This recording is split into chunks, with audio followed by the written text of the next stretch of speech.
morning, sir. Good morning, madam. Shall we start then? 1 minute, madam. Okay.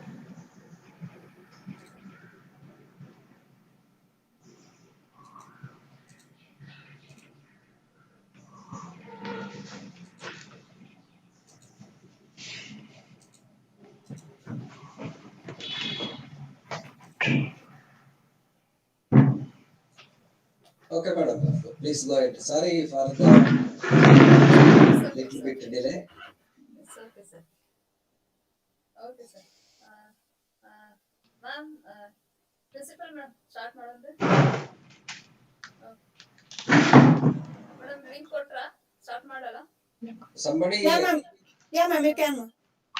somebody are asking for link, madam. Shall I provide? Madam, YouTube link is given, sir, to others and all.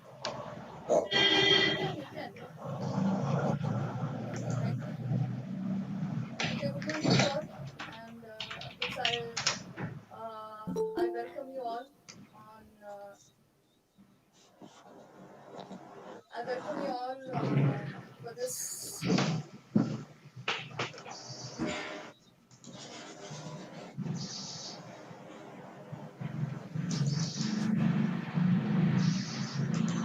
Ma'am, it's delayed there. Shall I start now? Okay, ma'am, you can. You Okay. can, ma'am. Okay. Good morning to all. I welcome you all. So today, from our institution, BVDS Akamadevi Women's Arts, Science and Commerce College, Bhagalpur, Karnataka, the IQAC and PG Department of Botany is organizing a webinar on COVID-19 vaccination, and the topic is COVID-19 vaccine myths versus facts. So, of course, to begin with, the respected principal ma'am, Srimati S.J. Varia, and today's guest speaker, Dr. C.K. Ramesh, Associate Professor and Coordinator of PG Department of Biotechnology, Sayali College, Shimoga. I welcome you, ma'am and sir. It's a great pleasure for me as it's given an opportunity to coordinate this webinar, and on behalf of our institution and our management, Dr. Veeranacharan Madam, MLA, Chairman, BBD Sangha, Bhagalpur. I also extend my thanks to Honorable Secretary Sri Mahesh and Athani, and it's an immense pleasure to thank Sri G.S. Suribavi, Chairman, College Block Programs, BBD Sangha, Bhagalpur, for all his support. He has been giving us all an opportunity to conduct such events and webinars. To begin this session, first initially we would like to have a small prayer by Miss Vani Talikoti Madam. She's lecturer from the Commerce Department of Akamadi Women's College. Ma'am, you can start Ah, with the small prayer. okay.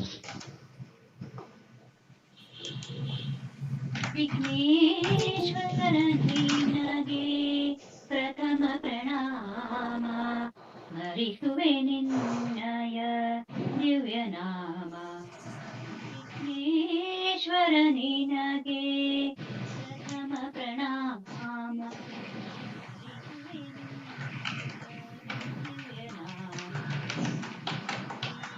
ವಿಘ್ನ ವಿನಾಶಕ ಬುದ್ಧಿ ಪ್ರದಾಯಕ ವಿದ್ಯೆಯ ನೀಡು ಶ್ರೀವರದಾಯಕ ಚರಣ ಕಮಲ ನಿಮ್ಮ ಪೂಜಿಪೆ ಅನುದಿನ ಚರಣ ಕಮಲ ನಿಮ್ಮ ಪೂಜಿಪೆ ಅನುದಿನ ಪಾವನಗೊಳಿಸು ಶ್ರೀ ಶಂಕರ ಪಾವನಗೊಳಿಸು ಶ್ರೀ ಶಂಕರ ವಿಘ್ನೇಶ್ವರ ನಿನಗೆ ಪ್ರಥಮ ಪ್ರಣಾಮ ಸ್ಮರಿಸುವೆ ನಿನ್ನಯ ದಿವ್ಯ ನಾಮ ವಿಘ್ನೇಶ್ವರ ನಿನಗೆ ಪ್ರಥಮ ಪ್ರಣಾಮ ಸ್ಮರಿಸುವೆ ನಿನ್ನಯ ದಿವ್ಯ ನಾಮ ಡಿಸ್ಟರ್ಬೆನ್ಸ್ ಆಯ್ತು YouTube. ಗಂಗಾಧರಸುತ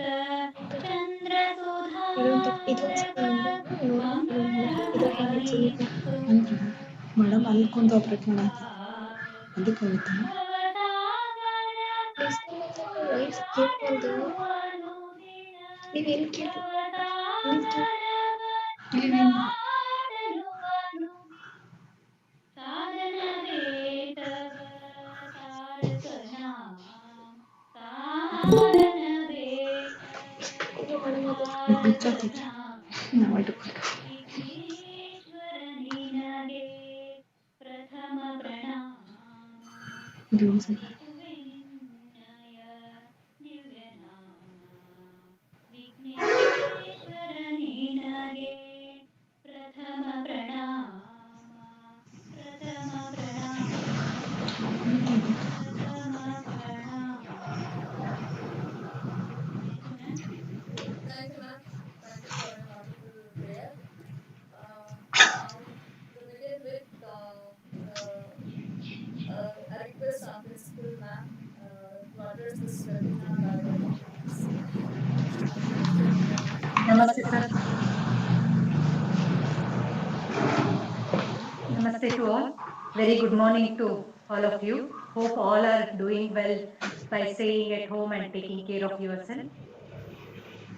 I welcome you all to this live webinar on COVID-19 vaccines, myths versus facts, organized by PG Department of Botany, VVS Mahadevi Women's Arts, Science and Commerce College, Bangalore.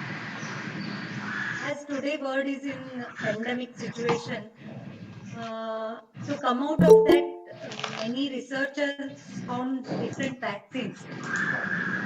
But still, there are many questions like is the vaccine is safe? How long does the vaccine last? Is it necessary to take every year or every month like that? And it is an uh, the vaccination and the infertility, and is it everyone has to take the vaccine, or the only the elders has to take, like that many questions are there. To discuss regarding this issue today, we have eminent personality with us, great speaker, resource person, Dr. Ramesh CK, Associate Professor and Coordinator, PG Department of Biotechnology, Sahyadri Science College, Coimpu University, Shivamogga. Uh, it's my great pleasure to welcome you, sir. Welcome, sir. Thank you, madam. Thank you very much. On this occasion, I would like to thank our management, Chairman, College, BBVS, BVV Sangha, and Badalkot MLA, Dr. Veeranna C. Charantima, and also the Secretary, Sri Mahesh Narkani, and Chairman of College Governing Council, Sri Gurubasava S. Sulibhami, sir, for extending their support for organizing this event. I welcome all the academicians and participants, faculty members, all the student community and the research scholars, uh, who has, and also all the interested participants who have joined this webinar. I welcome you all. Once again, I welcome you all, and have a, all should take a benefit of this webinar. Once again, I welcome you. Thank you, ma'am. Thank you very much. So, before going for the main session, that is the talk by our chief guest, I would like to give a brief introduction about our resource person today, Dr. C.K. Ramesh, who is an associate professor coordinator of PG Department of Botany, PG Department of Studies and Research in Biotechnology, Sahyadri College, Coimbatore University, Shivamogga. It's a really wonderful curriculum where he has not a single field he has left month, I think so. By knowing his and by reading all his achievements that he has made in research as well as in academic. Of course, he has masters in 2 degrees, I can say. One is in sericulture and another in biotechnology. And of course, Sir has completed his MSc sericulture in the first batch. He's a student of first batch and the first rank in sericulture from the University of Mysore. And also, he was a first batch student and a first rank in MSc biotechnology, that is from QMP University.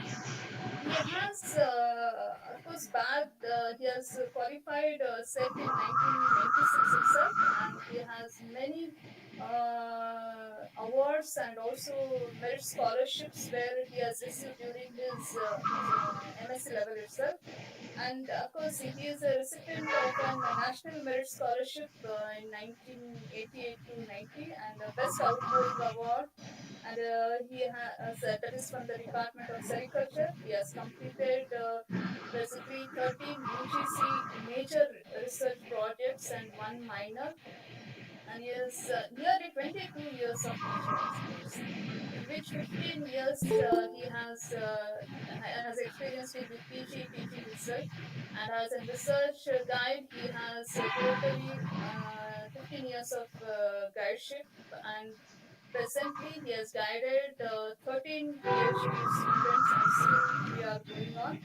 And coming to his publications, of course, it's wonderful to know that he has 73 research publications, in which and also 3 books he has published. He has been he has organized many several seminars as well as workshops, conferences, and his research achievements are also vast, where he has developed a protocol in many fields, especially in he has developed a protocol in vitro for 6 orchid species, and also he has explored many medicinal plants of Western Ghats and their uses.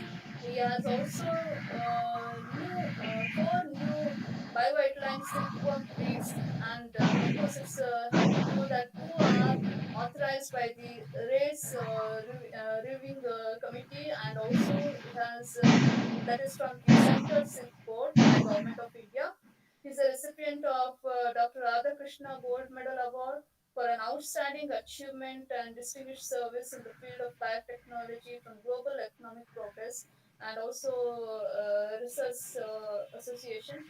Apart from this, he has a lot of academic experiences also, where he has worked as a DOE and DOS, and it was a great opportunity to meet me when I visited Akkamahadevi University. During that time, he was a coordinator of our botany department, and it was nice to meet you because a very kind-hearted, soft-spoken, and I really very lucky. We are really lucky to have such a research person today for giving us a vast knowledge regarding the COVID-19 vaccine, which has a lot of myths as well as the facts, and lets us know what are those myths and facts by his talk.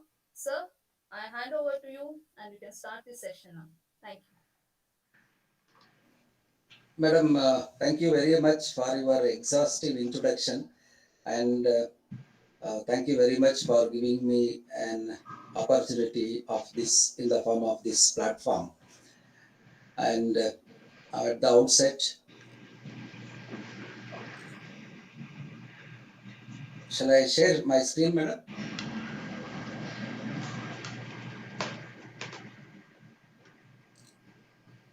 Yes, sir, you can see.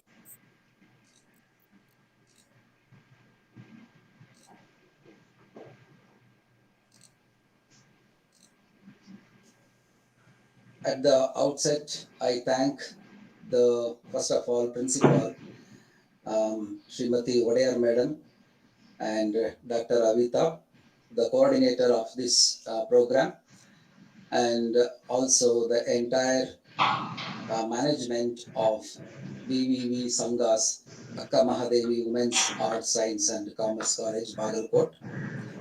And with immense pleasure, I would like to start the session. And so this is what I'm going to present to all the participants, that is COVID-19 vaccines. I have added a tagline, that is myths versus fact.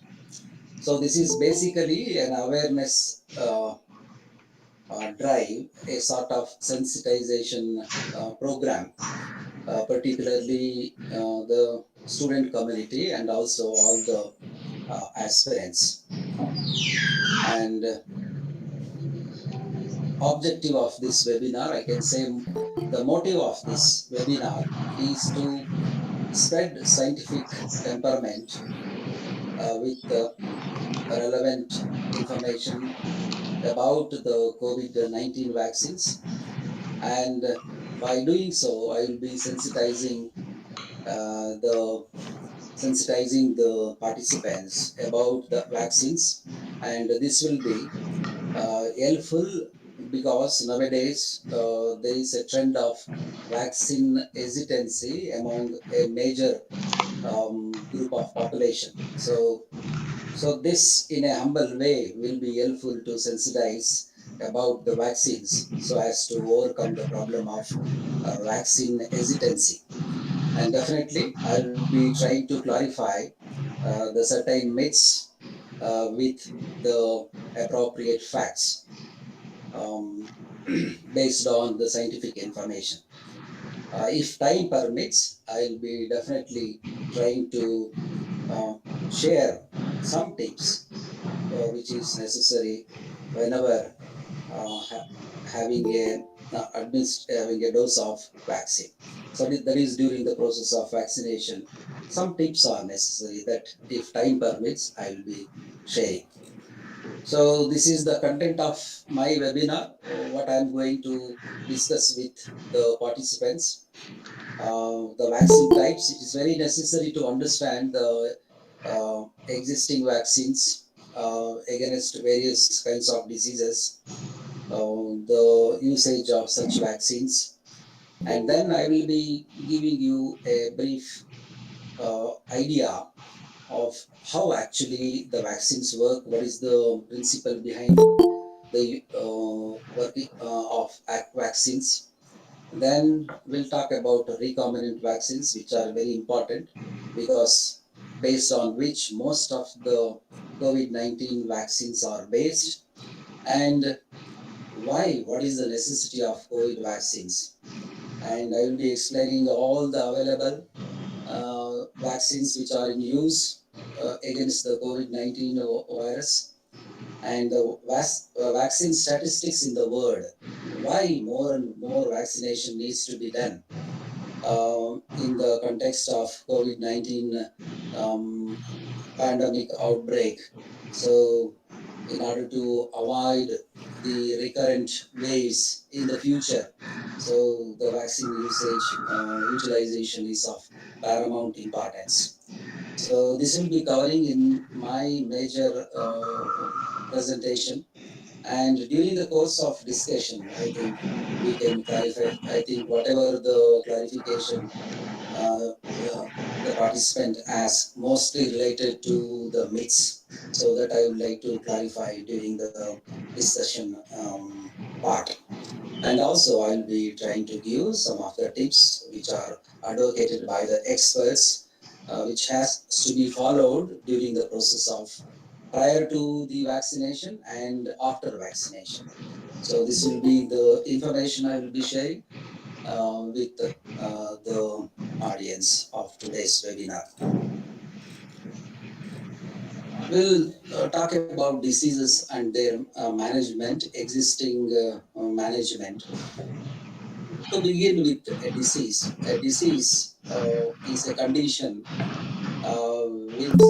with altered conditions in a person in terms of physical, in terms of physiological, in terms of behavioral, and also in terms of psychological signs.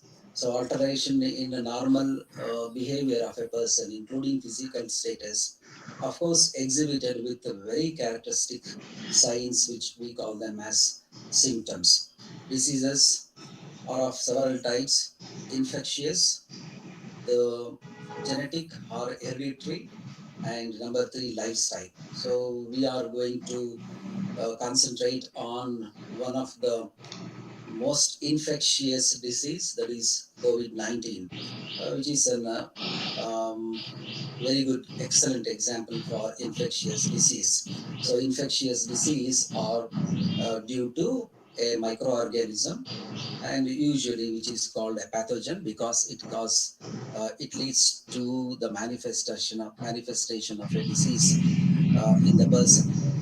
So during the course of disease, a person will exhibit certain definite symptoms and exhibit certain internal upset in the internal balance mechanisms, and our body or organs are going to suffer quite an extent, maybe sometimes which is irreparable. Okay, so usually we can prevent a disease by some indirect approaches, particularly infectious disease and also lifestyle diseases. We cannot prevent hereditary diseases, but indirectly we can prevent most of the infectious diseases as well as the lifestyle diseases.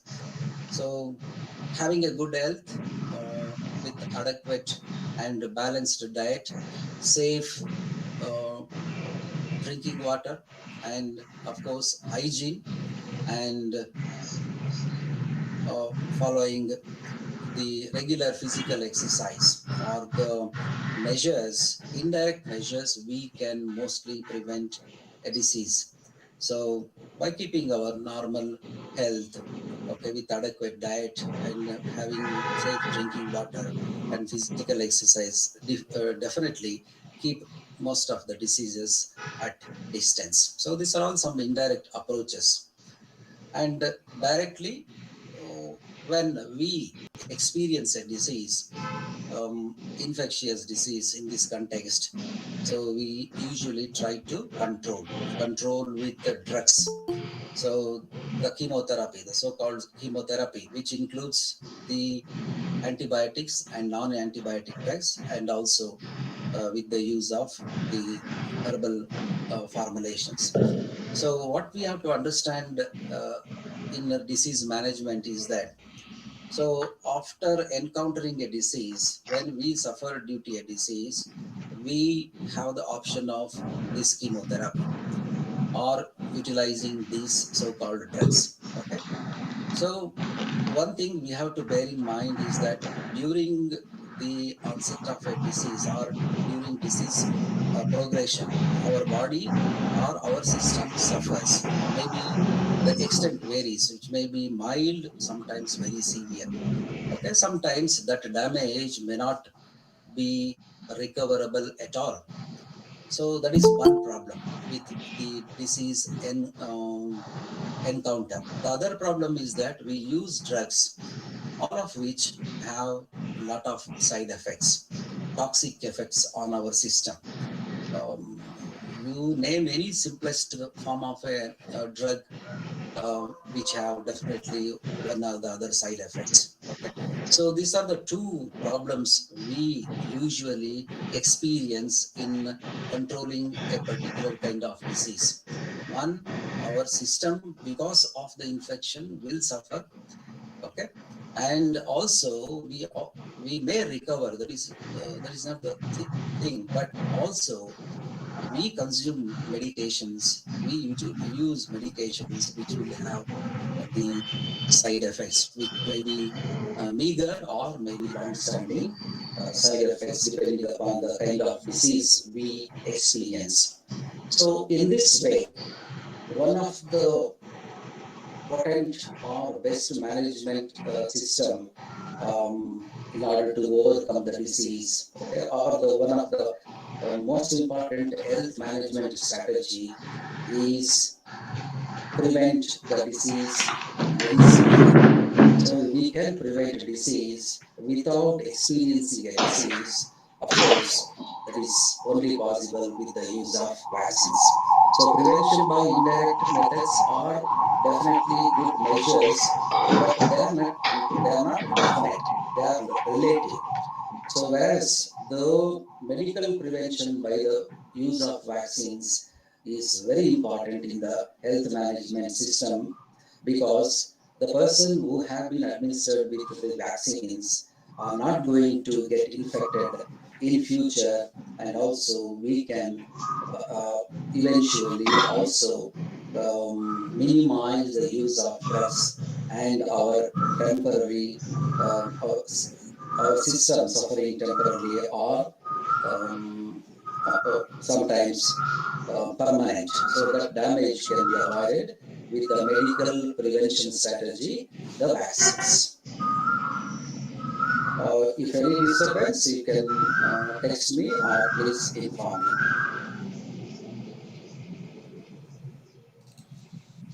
Okay, coming to the definition, what are vaccines? So vaccines are primarily the antigenic preparations, so that stimulate immunity or triggers immune response when introduced into the body. So there are the antigenic preparations, just like the microorganisms or a pathogen which carry certain components over their cell surface. So they are the antigens. So such antigens are taken or utilized in the form of vaccines.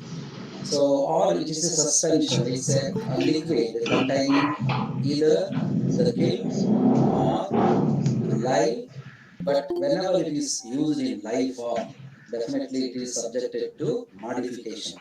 So modification in the sense, either it is made, the pathogenic organism is made non-pathogenic, virulent is made non-virulent by some definite methods, or the pathogenic organism is weakened, so which may be a virus or a bacteria.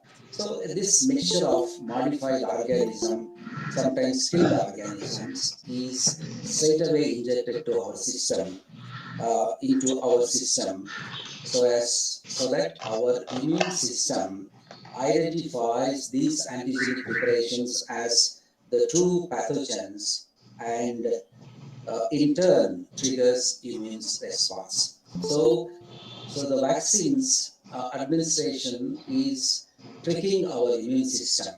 Okay, so it's mimicking the pathogen. So our body thinks that a true pathogen has been introduced into our system and unleash the immune response. So usually the immune response will be uh, very weak in the beginning, not potent, but when a true pathogen attacks us subsequently, the kind of immune response is going to be very widespread and very intense. So thereby protecting our system against the vagaries of the um, and complications of a particular disease. So we should, whenever we speak of vaccines, we should remember the creator of a vaccine, or the pioneer of the vaccine. So this is Edward Jenner vaccinating the child against one particular disease which is called smallpox. Okay, so Edward Jenner is regarded as father of modern vaccination. He is the one given the term vaccine, and also is the first person to develop the vaccination against a very threatening disease, the cowpox. And Edward Jenner is a physician and also a scientist. First developed the free vaccination clinic in UK, and he developed these vaccines in the beginning of 18th century. So I told you the vaccines are antigenic preparations. So that means they contain either a live modified form of bacteria or virus, or killed form of bacteria or virus, or sometimes only certain specific components of the pathogenic microorganisms as antigenic preparations which are introduced into our system. So it is not any drug, it is actually the components or the portions, maybe whole organism or parts of the micro pathogenic organisms are used as preparations in the form of suspension as vaccines. So drug is different, drug contain a chemical, but here it is either the virus or bacteria in killed form, live form, or modified form we get injected. So that is vaccine. So how vaccine works? So we should have a minimum information about our immune system. So our system, our body comprises so many systems. Each systems perform a particular task. For example, like digestive system, which uh, aids in digestion, involves lot of organs, lot of enzyme, lot of tissues, so as to complete the process of digestion to yield ultimately the energy currencies. So in a similar, just like that, we have very well organized organ system. Ultimately, our body is made of. Similarly, one of the prime important organ system in our body is the immune system. So without immune system, we would not have been up to this level. We would have died in the beginning itself. But that is not going to happen because we have a very sophisticated, well organized, well developed immune system. So that protects us against the vagaries of the disease causing pathogens. So we are not going to be easily attacked by any infective agent because we have such a powerful immune system. So in this immune system, usually there are immune organs, um, primary immune organs, secondary lymphoid organs. Okay, and then in these there will be immune cells. So there are two kinds of immune cells. Usually, the so-called white blood cells, the lymphocytes. Okay, so these white blood cells, a subset of white blood cells called the lymphocytes. So among these lymphocytes, two are of primary importance. One is called T lymphocytes and the B lymphocytes. T lymphocytes are the one which uh, initiates the cell-mediated immune response. So there are different types of the T lymphocytes as well. Then the B lymphocytes are the one which are going to participate or facilitate the humoral immune response. So that is basically by producing the antibodies. So these antibodies are the weapons. So both immune cells, the T cells and B cells, are important in providing a complete protection against the any invading pathogen. So what vaccines do is that, so vaccine mimic like a pathogen. So whenever a true pathogen for the first time it infects us, so our immune system produce an immune response which is relatively low in terms of either antigen, antibodies, or the immune cells. But so this is called primary immune response. Depending upon the condition, kind of pathogen, the severity of the disease progression. So the consequences depends upon the nature of the pathogen and severe nature of the progression of the disease. So when it's the same pathogen, this first step is called primary immune response. So that our immune system is now sensitized, but it is not a full-fledged immune response. So whenever there is a second invasion by a similar pathogen, so now our body triggers an immune response which is very widespread and very serious. And the pathogen is going to be inactivated or neutralized by the dual functions of our immune cells. So this is called secondary immune response. So what vaccines do is that the vaccines, when it is administered, it creates primary immune response. That means it primes our immune system.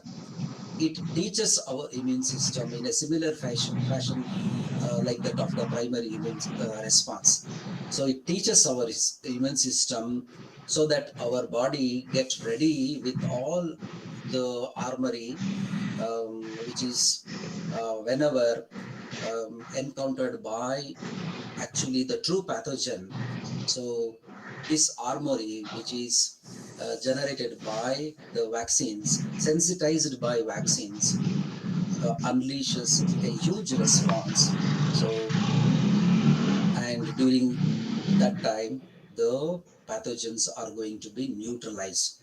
Both, so here in the case of COVID-19, both the immune response, that is cell-mediated immunity, as well as the antibody-mediated immunity, the so-called humoral immune response, collectively attack the virus and provides a complete protection. So vaccines attacks the true pathogen. Vaccines are the mimics. So when a true pathogen comes, the attack will be very serious, and the pathogen is going to be neutralized. So in this way, vaccine provides a surveillance against a pathogen attack, or in general against a disease to a person for a particular period of time. So so how long a vaccine protects, so that varies depending upon the kind of disease we encounter. So some vaccines are protective for a lifetime. Some vaccines are for 15 years, for example, BCG. So we have MMR, measles, mumps, rubella. Vaccines are protective for a lifetime, whereas BCG is a vaccine can protect for mostly 15 years. And the vaccine like tetanus, um, 10 years, sometimes for every 5 years, the tetanus vaccines are advocated. That means the vaccines, um, the protective level of vaccine, duration of vaccine varies with the kind of vaccine. So here in the case of COVID-19, so since the COVID-19 vaccine is rather new, it's only 1 year, less than 1 year old. 20 December, it was first recommended for use. So this is hardly only 7 months. So at this moment, we can say it can provide, because those who have administered with COVID-19 vaccine has not um, got the COVID-19. Of course, they were positive, but there was no fatality issues. So it can protect from fatality at least for a duration of 7 months, because the vaccine is only 7 months old, not years, 7 months old. Up to that level, it has protection level. So the time will tell how long this is going to protect us. So this is a abstract of the immune response. So there will be a pathogen. Pathogen will have certain portion on its surface.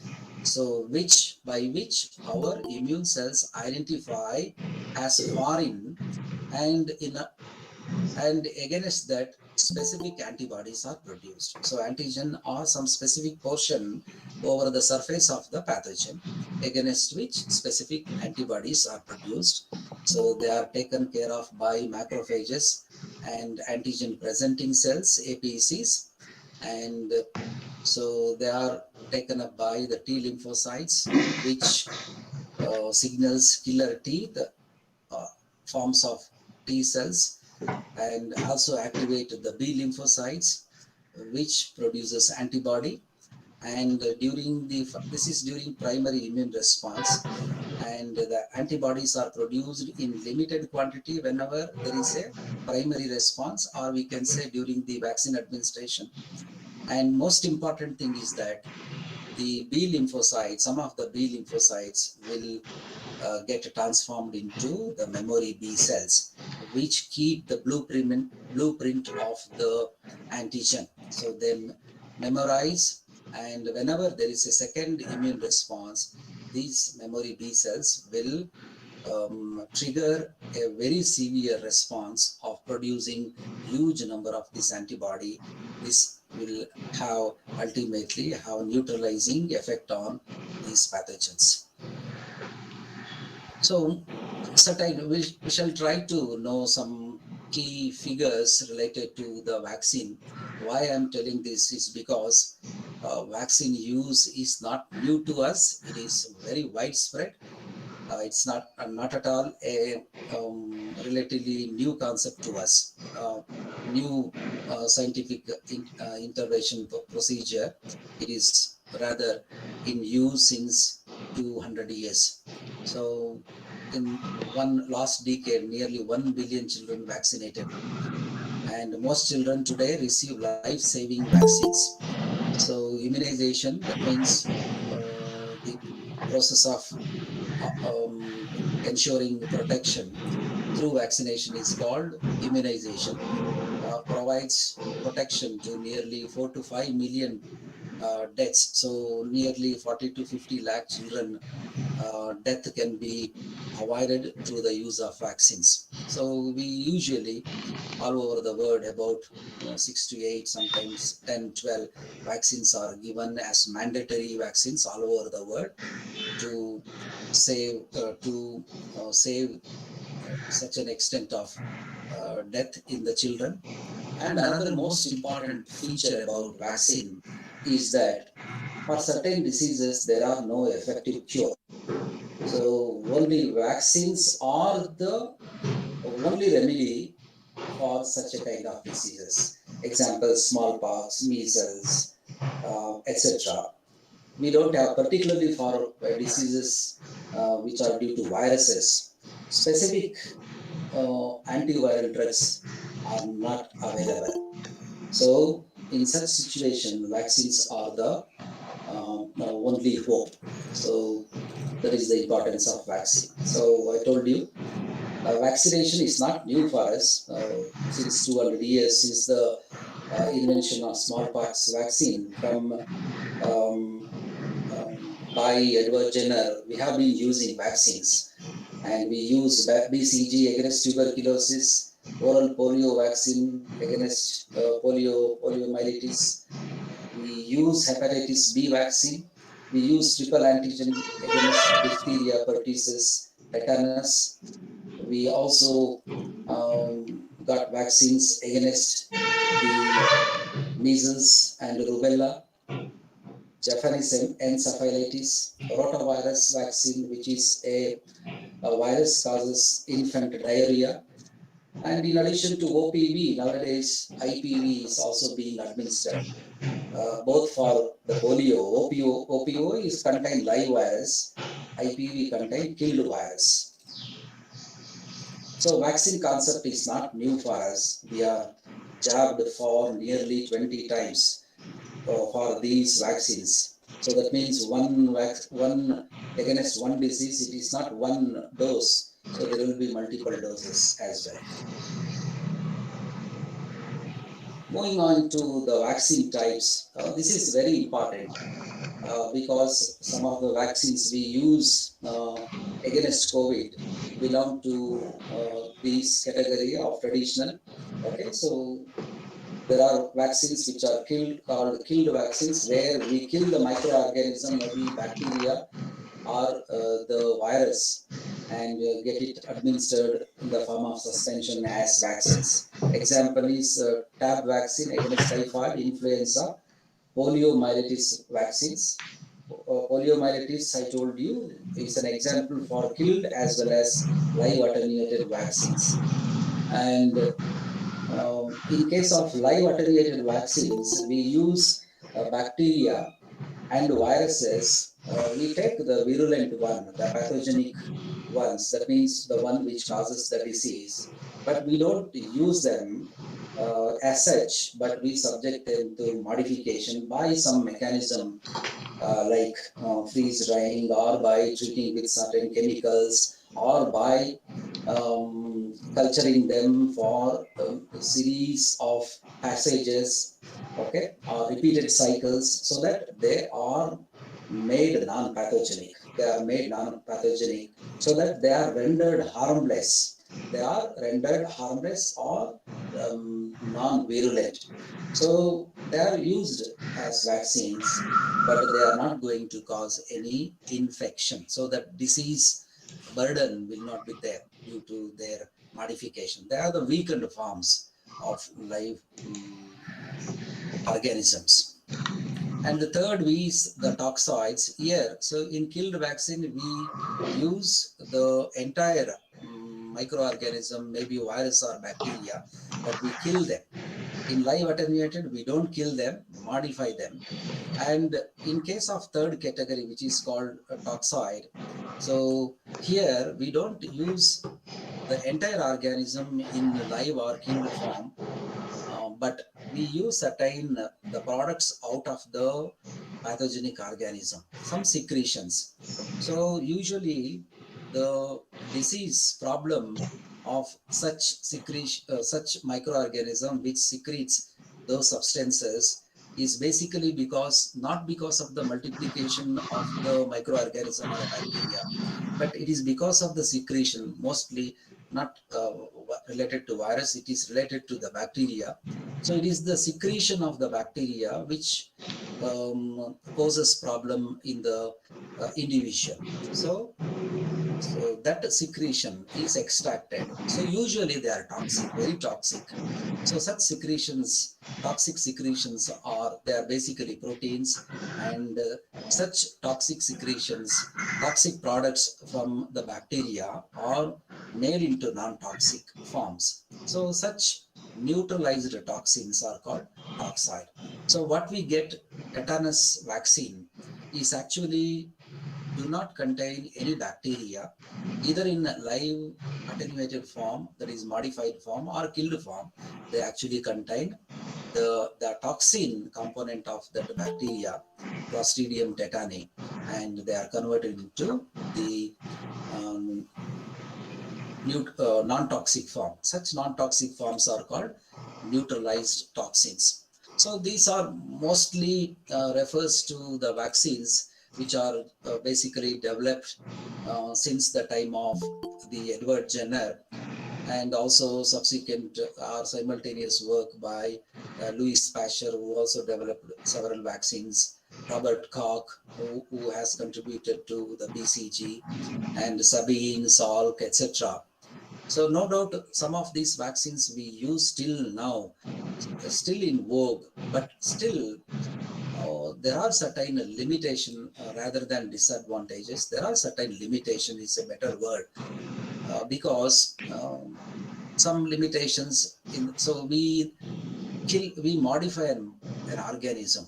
We do not know whether this modification is permanent, how long it lasts, whether how this modification or weakening or attenuation is actually done, what component is involved in this uh, modification or weakening. So what is this concept of antigen? What is its nature? So without understanding these things, the vaccines has been developed.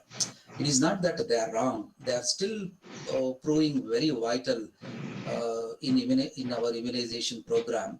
But the problem is that there is no exact scientific basis or the exact mechanism of their antigenicity, and their process of attenuation is not thoroughly understood.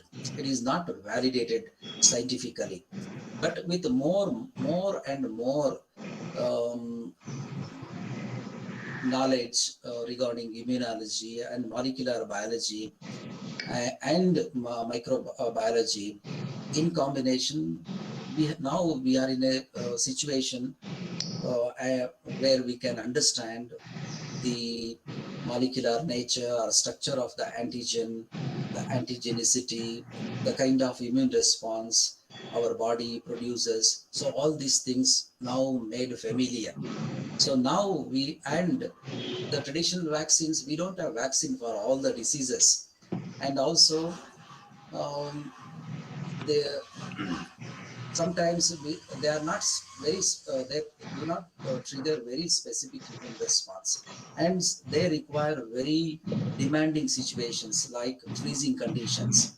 So and also culturing infectious organisms, uh, very serious life threatening infectious microorganisms on a large scale in a bioreactor scale is also poses lot of threats, risk to the people who work there. So many, and also sometimes it requires animal cell culture, and that is going to, so it is not some bacteria, not at all culturable in in culture media. So it requires some host. So all these makes ultimately the vaccine production a costly affair. The cost of the vaccine is going to be very high. So in order to overcome these limitations, so now with the use of the recombinant DNA technology, the otherwise called the modern biotechnology, the so-called modern biotechnology, which essentially involves recombinant DNA technology, is proving to be a very important concept to generate vaccines. So such vaccines which have been developed by the utilization of or adopting recombinant DNA technology are called recombinant vaccines. So the recombinant technology has a very potent is a very potent field which has applications in different spheres of our life, like agriculture, like medicine, like environmental, like industrial, etc. So recombinant vaccine is one important applications of recombinant DNA technology in the field of medicine. So this is one such application. Like this, we have recombinant hormones. Like this, we have recombinant enzyme, therapeutic proteins, clotting factors, interferons, interleukins, monoclonal antibodies, etc. So recombinant vaccine is one application of the medical biotechnology. So in recombinant DNA, technology, the very simple concept is that there is a host, there is a desired DNA that you have to introduce into this host. So this donor DNA comes from diverse background. Say for example, the bacteria which do not produce insulin. What we try to do, we introduce insulin, which is basically derived from human, into the bacteria. The bacteria is able to produce insulin, so which is a recombinant hormone. So insulin now is made available in huge quantities, even though in the beginning, in the short run, it looks like costly affair with the investments, other infrastructure. But in the long run, insulin is now available everywhere because of the ease and more quantity of its production with with the utilization of recombinant DNA technology. So in the long run, recombinant DNA products, one of the prime advantage is that the cost is going to be minimized.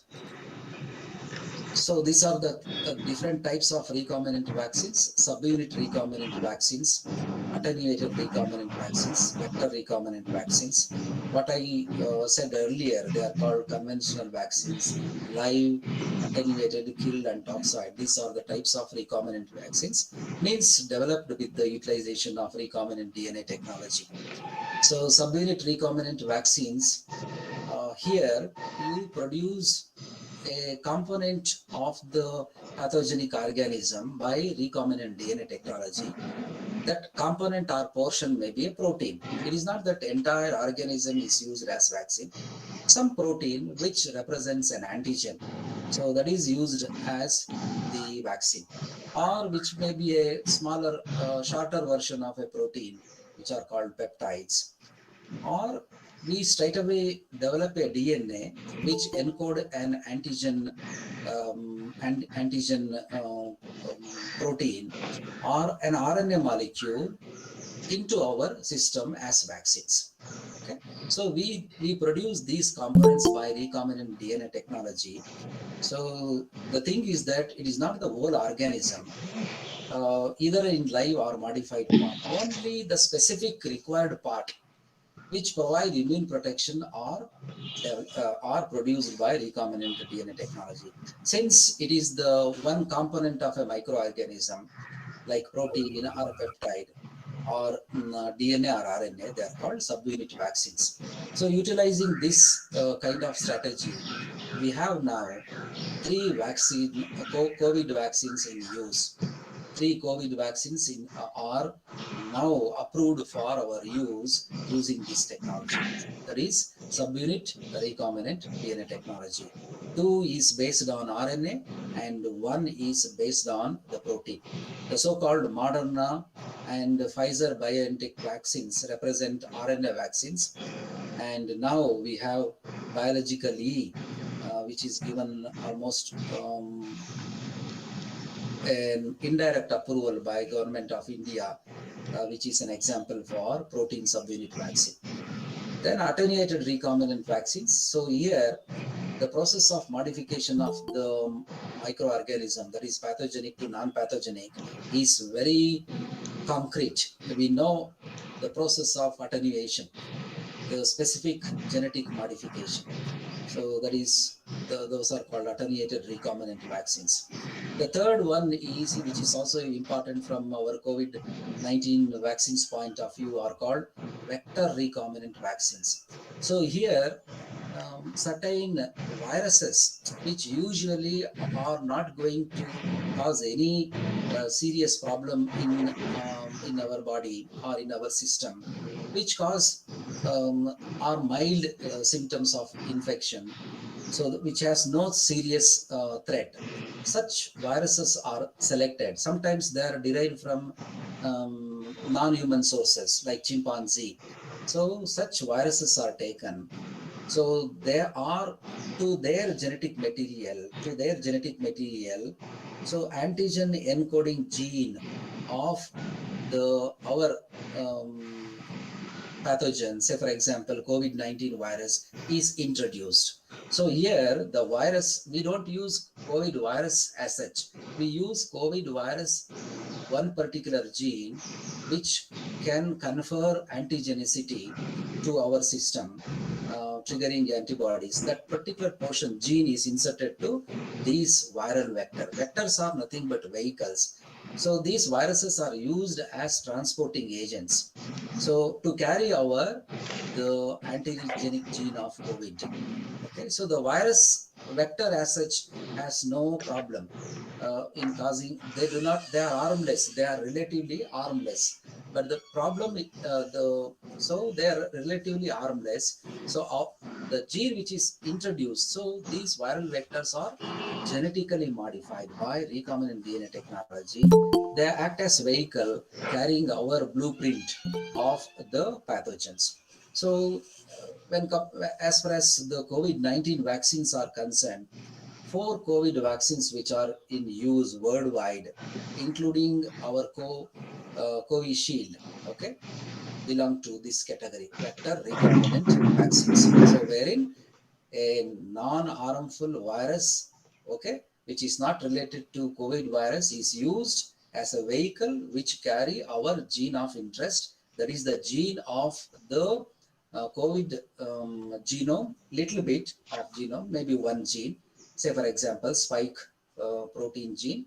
So when it is carried upon into our system, our body considers that the a pathogen has been in, it recognizes the spike protein gene, which eventually produces protein against which our immune system triggers immune response. Okay, so why corona vaccines? I'm not going to um, share information about this in much details because we know the situation very well. We have understood the problem, experienced the problem, and we are almost in a kind of emergency. So this is the global statistics. 17.9 crore individuals have been infected as on today, out of which 37.3 lakh have succumbed to COVID-19, and India 2.89 crore and through 3.5 lakh person have died. In Karnataka as on today, the infection rate is 26.2 and the death is almost 31,500. So it's unprecedented development we have experienced since 2020, last 1 year, 1.5 year, in fact, and we are suffering not only because of wave one and also because of wave two. So definitely, we have not experienced such an emergency situation in our lifetime. So this is much more than a health crisis. It's a human, economic, and social crisis. Okay. So let's talk about the therapy for COVID-19. Madam, I am audible, visible? Yes, sir. It's clear. It's going on fine. Okay, okay. Um, so let's. So I'm not an expert related to therapy of the COVID-19, but we are aware of the therapeutics which are used against COVID-19. So the best way to keep this virus away from is to prevent it. Okay, so prevent is by indirect way of prevention, by following appropriate COVID behavior. We should use the same words, same measures we should follow, like physical distancing, wearing mask, use of sanitizer, washing hands with detergents, and also staying at home um, to the extent possible. So that is the best way to prevent, because there are no very absolute method of treatment. So how the COVID-19 is being treated as of now? It's based on symptoms. If they have fever, if they have inflammation, if they feel it is infected with secondary infection, antibiotic. So a lot of uh,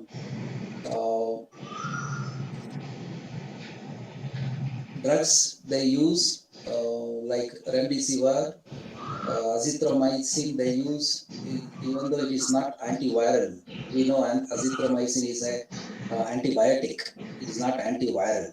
So usually physicians prescribe antibiotics in order to avoid secondary infection from a virus. Whenever there is a virus infection, our immune system is going to be weak. So that is why, in order to avoid secondary infection, they give antibiotics like azithromycin. So they also give azithromycin because it is said to be a immunomodulator. Okay, so we know nothing. The treatment against the COVID is still in almost, we can say, it's not uh, found a solution. There is no one drug, a miracle drug, which can solve the problem of COVID-19. So there is a range of therapeutic measures followed, and they're all not at all specific.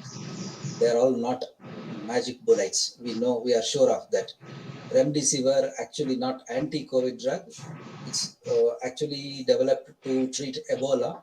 It's a broad spectrum antiviral. Of course, it is proving useful in treatment of COVID-19.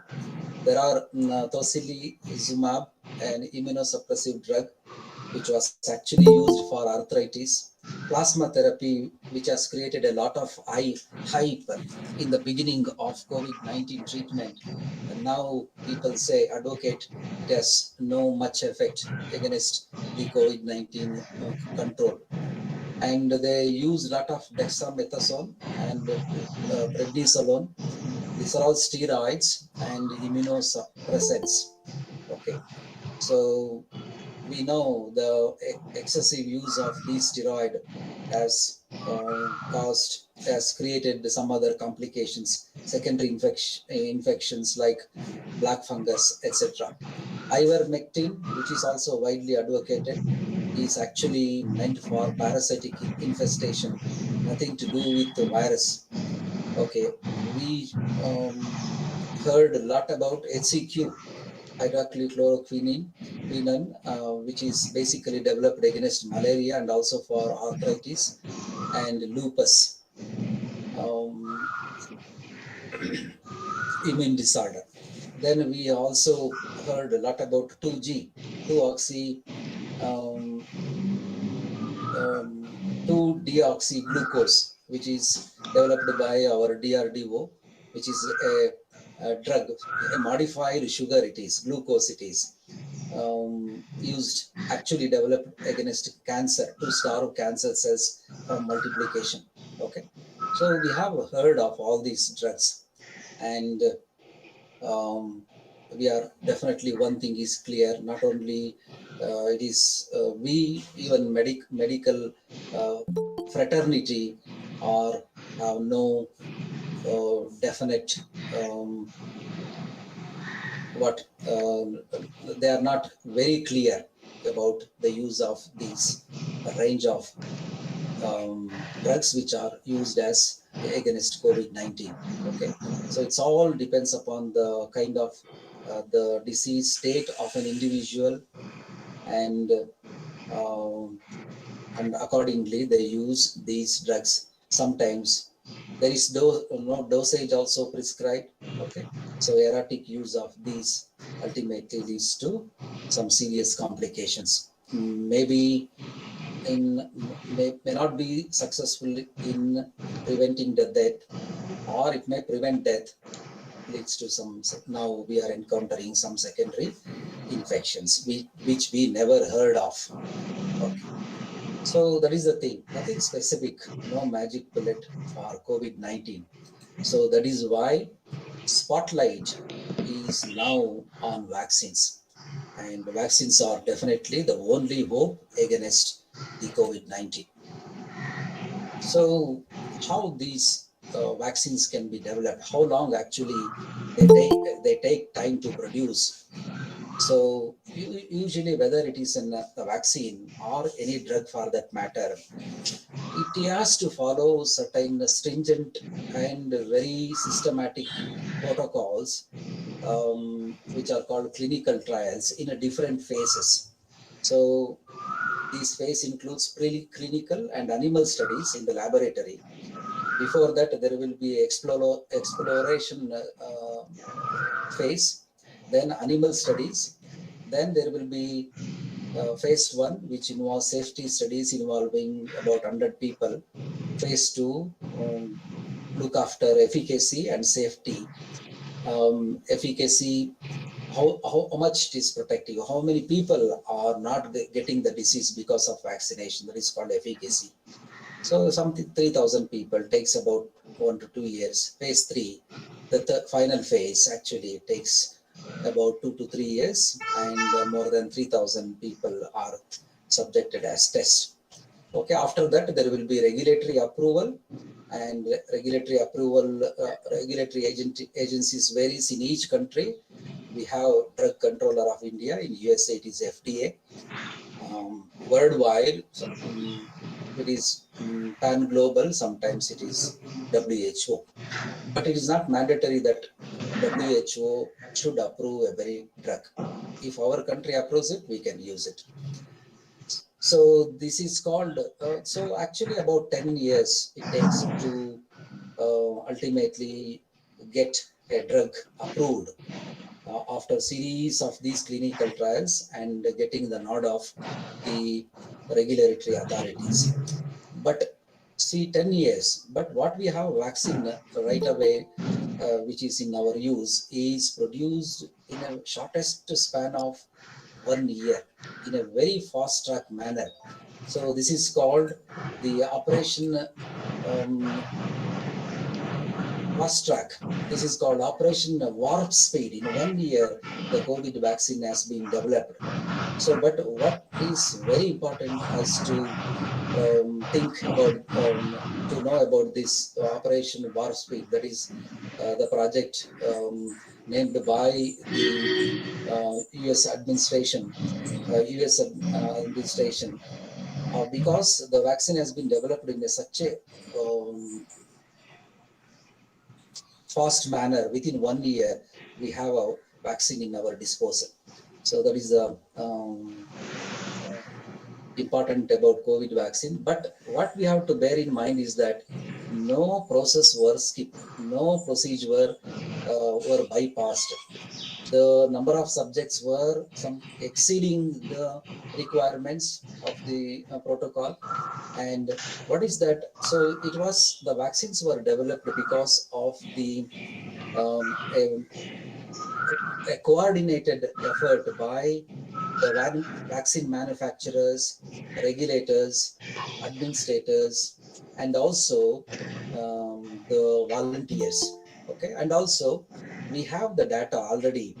We know the gene map or genome map of the coronavirus. So we speak of the Chinese are not transparent enough, but that is not true. Chinese actually in this context, they published the data of coronavirus vaccine. They published genomes sequence data of corona vaccine. So the biology of the corona vaccine has been thoroughly understood 1 year before. And also the techniques, what we have, recombinant DNA technology, platforms like recombinant vaccines. So those are not new. Even though recombinant vaccines, we have only one hepatitis B vaccines, which is being used since 1980. All other vaccines, COVID-19 vaccines, were never, such platforms were never used before. But the technology was available about 10 years back only. So they were such technology or platforms were used to produce vaccines, not for human use, but for some other veterinary animals. So technology is not new, and so nothing is bypassed, nothing is skipped. Okay, so it is not that population size they have tried, they made clinical trial is not sufficient enough. um, those are all not the facts. So only thing is that speed, no doubt, the speed in which the manner in which the vaccine is being developed is definitely on a war footing mode. And this, because of this race, because of the technology available, everything, we could able to, the scientists could able to develop very successful vaccines against COVID. So there are 250 vaccine candidates in the world. Vaccine candidates means those which are in various stages of vaccine field trial. Actually, different types of recombinant vaccines are used: protein subunit, viral vector, conventional method, DNA, RNA, inactivated virus, okay, virus-like particle, and live attenuated virus, etc. And this against this uh, race of vaccine, we were quite successful. So any vaccine or a drug, if it has to be approved, regulatory authorities approval is required. WHO, FDA in US, WHO, pan world. So this is not compulsory. So if world WHO want to supply vaccines to all other country, then WHO approval is required. FDA is US regulatory authority, and Drug Controller General of India has to approve our vaccine for our usage. So what we have to remember here is that all the vaccines, about 10 vaccines which are approved now worldwide, they're all approved for emergency use authorization only. This is emergency use. This situation is emergency, and the vaccine which is approved is only for emergency use. It is not for a permanent usage. Anytime this approval can be stopped. Okay, so this is one of the key. What is the basis of COVID-19 vaccine development? So that is spike protein target strategy. So this is the coronavirus, and these are called these stud-like structures. Okay, these protrusions are called spike protein.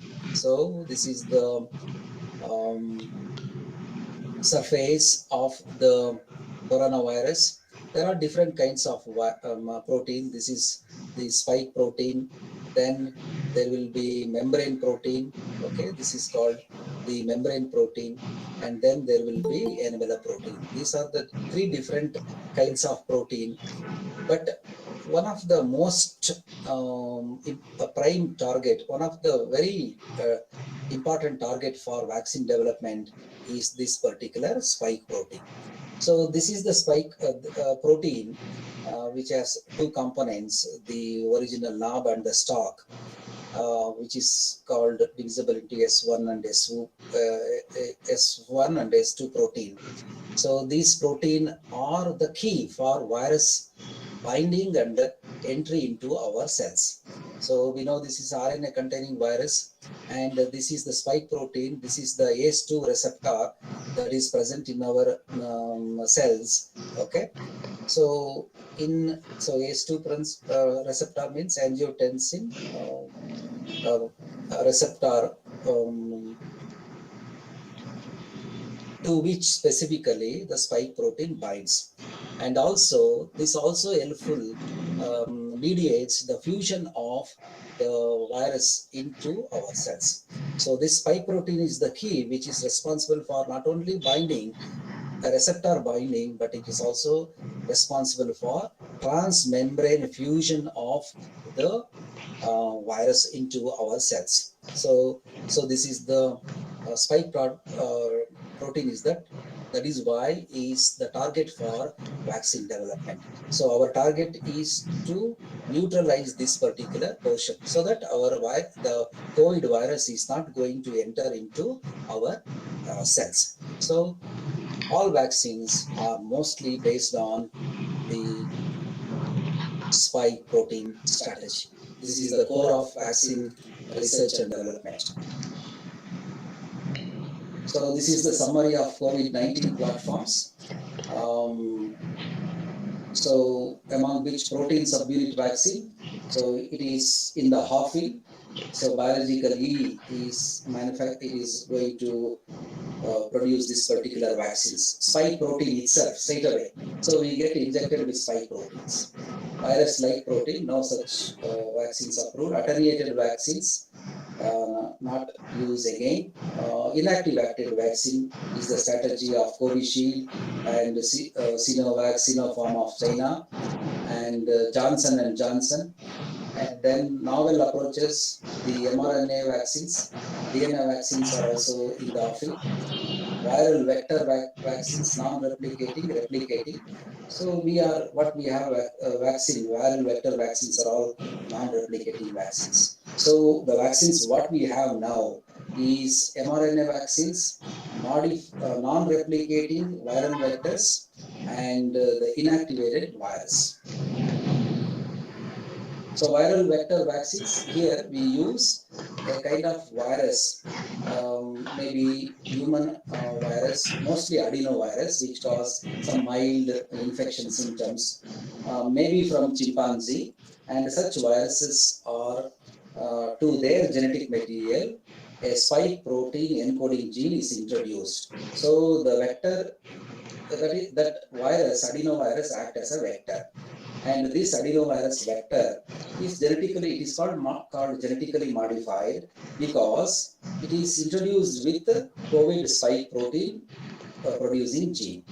And this virus is made in such a way that its genome is disabled. It is not going to be going to replicate in our system. So it is simply used as a carrier. So beyond that, it has no other functions. So such vectors are called viral vector vaccines.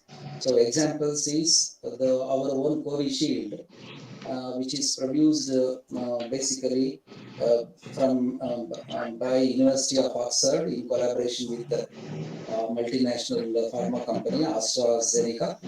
In India, it has ties with Serum Institute of India, one of the world's biggest manufacturer of vaccine, and CanSino Biologics China, and Gamaleya Research Institute. So CanSino Biologics China, which is not approved in India yet, but approved elsewhere. Gamaleya Research Institute, Russia, which produces the Sputnik V vaccine, and Johnson and Johnson in the name of Janssen is another vaccine which is based on this vector recombinant vaccines. Our Covishield is an example for vector recombinant vaccine. So Serum Institute of India, in partnership with ICMR, produced this Covishield. So this is based on vector and a weakened version of the adenovirus obtained from chimpanzees. And the adenovirus carry only one component of the coronavirus, that is spike protein producing gene. Adenovirus upon vaccination do not replicate because it is inactivated virus. Covishield has an efficiency of 70.4%. Efficiency means so you have a reduction chance of getting COVID by 70%. Okay, so you are unlikely to get disease to the extent of 70.4%. So it is said that the efficiency can be increased up to 90% if the doses are taken between 12 to 16 weeks, as per the recent guidelines of Government of Covishield is rupees 600 in the private hospitals, whereas it is free of cost in all government hospitals and PHCs. So this is the strategy. I told you this already. And so the advantage of this vaccine is, and in ordinary room refrigerator conditions, we can store this. This is a huge advantage. If it requires freezer, that amounts to the cost of the vaccines. So of course, this is required in 2 doses. This is Serum Institute of India, Chief CEO Adar Poonawala, and one of the COVID vaccine. So they have a long list of vaccines in their product profile. Covishield is one, and many more in the offering. Sputnik V, basically developed by the Gamaleya Research Institute of Russia, and this is based on not chimpanzee virus, human adenoviruses, a arm-based virus. So very special about Sputnik V is that for dose 1 it utilizes one vector, and for dose 2 they have another vector. Both belong to human adenovirus, and this is approved and now available everywhere in government hospitals, mostly in Andhra, and it may be available in every state soon. In COVID application, it is already listed.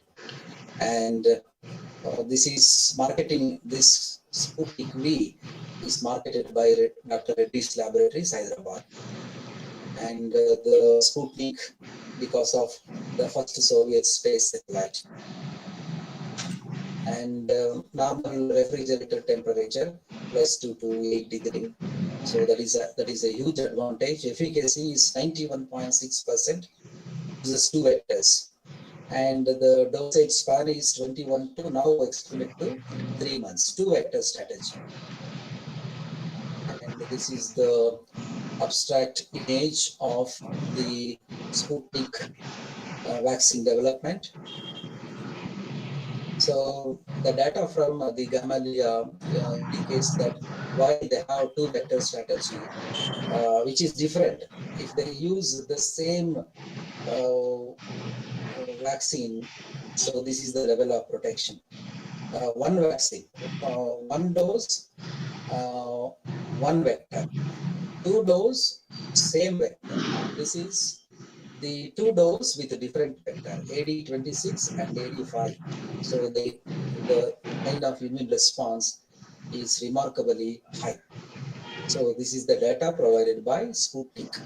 Sputnik Light is one dose vaccine. This is again an example for the vector recombinant vaccine, 78, almost 80% vaccination, and after effective efficacy, highest protection can be seen after 28 days after vaccination. It is not that the immune response is going to be very immediate, sudden.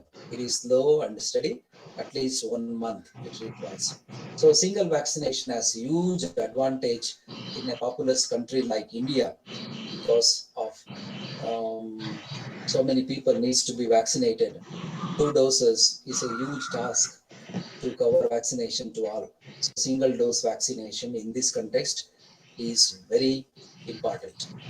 Johnson and Johnson not available in India, but FDA, Food and Drug Administration of America, approved in February 27, 21. And again, a single shot, not available in India yet, 72% efficacy and 80% against the hospitalization. Next, coming to the inactive active vaccines. So here, no recombinant DNA technology has been adopted. This is developed by using some of the traditional approaches, and this is not by recombinant DNA technology. And here, actual coronavirus is made the so-called killed. Rather, it is inactivated. The virus is inactivated by exposing to, usually it can be done by exposing to heat, chemicals or radiation. And in case of Covaxin, which is produced by Hyderabad-based Indian company, Bharat Biotech, in association with National Institute of Virology and ICMR, developed this inactivated corona vaccine, no rDNA technology. The virus, coronavirus strain obtained from National Institute of Virology are cultured in mammalian cell culture systems. They are inactivated, okay, and approved for emergency use. So this platform is not very new concept.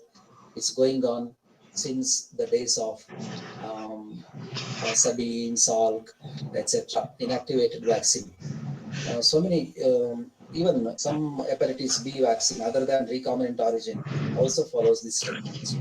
Efficacy is 78 to 81%. Two doses are given 20 days apart. So the dose duration is not increased for Covaxin is concerned. And the cost of this vaccine in private hospital is 1,200 rupees. And in government hospital, it is free. So this is the vaccine made from coronavirus. So the virus is made inactive and they are not going to multiply in our system because the genetic material of the coronavirus is treated with beta propiolactone, which is going to bind to the genetic material of the coronavirus and disable their genes. So their gene functions have been impaired due to binding of beta propiolactone, and they can no longer replicate and they do not cause any infection. It's a true coronavirus, a complete protection, including spike. And whereas all other cases, spike is the only strategy. But here, the other proteins also will be present in the coronavirus. So this is the beta propiolactone bound to the RNA of the coronavirus. Okay, so then it is treated with some adjuvants like aluminum-based salt, which is going to boost the immune response. Okay, so this technology is almost used since the time of Jonas Salk, who developed this IPV. Krishna Illa, CEO of the Bharat Biotech and the COVID-19 vaccine, Covaxin.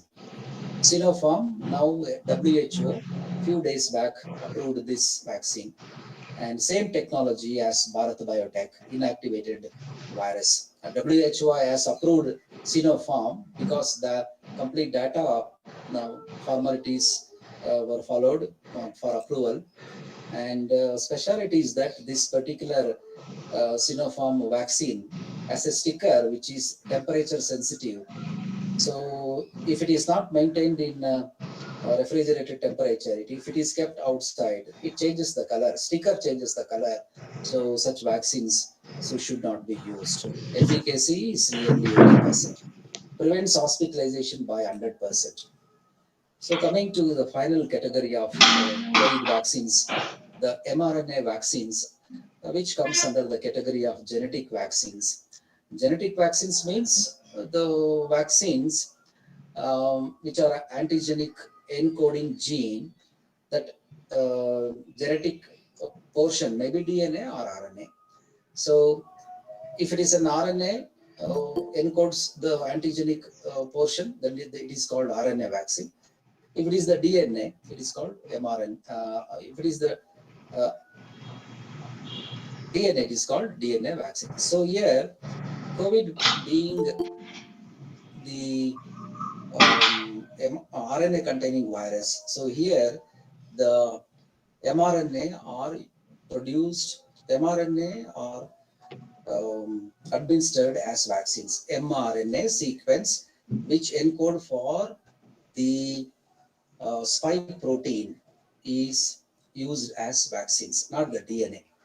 So, okay. So this is the basis of the vaccines from the companies like Moderna and Pfizer BioNTech vaccine. Okay, so here, so instead of DNA, the RNA which codes for the spike protein sequence is used directly as vaccines, and not RNA in a naked form, because RNA is a very sensitive, delicate molecule, unlike DNA, which is fairly stable, even 90 degrees centigrade. So RNA are thermolabile, very sensitive, easily degradable molecule. So these RNA molecule encoding spike protein are coated with lipid nanoparticles for safe, efficient delivery of RNA molecules. So RNA are nothing but blueprint or genetic material of spike protein. So RNA once enters in our cells, so RNA is not going to integrate into the DNA of our cells, or nor it is going to enter into the nucleus. It remains in the cytoplasm, perform the process of translation. So transcription ready RNA molecule, mRNA molecule. So perform the process of translation and brings about the synthesis of spike protein in our body, and against this spike protein, the antibodies and immune cells triggers immune response. So both mRNA based vaccines like Moderna, Pfizer, BioNTech, both reported to have high level of vaccine efficiency of more than 90 to 95%, highest in the world. So Pfizer, BioNTech.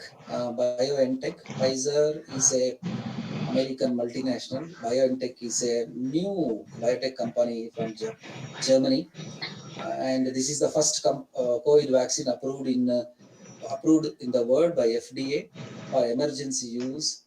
And so one key feature is that about Pfizer BioNTech is that it can be given from 12 years old children onwards. Unlike all other vaccine, it is for 18 plus. Pfizer BioNTech vaccine can be given for, is approved for 12 plus age. 2 shots, of course, and of course mRNA with coated with lipid nanoparticles. And Moderna is same mRNA platform vaccine and same technology, produced by American giant Moderna pharmaceutical and biotechnology company. Second vaccine approved in the world by FDA. And so two difference. One, efficiency is slightly less by 1%, and administration for 18 and older, refrigeration condition is not that much demanding when compared to Pfizer BioNTech. Okay, so ultra freeze temperatures are not required. Long storage in standard freezer temperature it can be maintained. So it is more stable when compared to Pfizer BioNTech. So this is the image of the mRNA vaccine production and their effects. So here, Moderna vaccine uses modified mRNA. That means certain sequences are inserted, some nucleosides like pseudoiridine are introduced and made into modified mRNA molecule.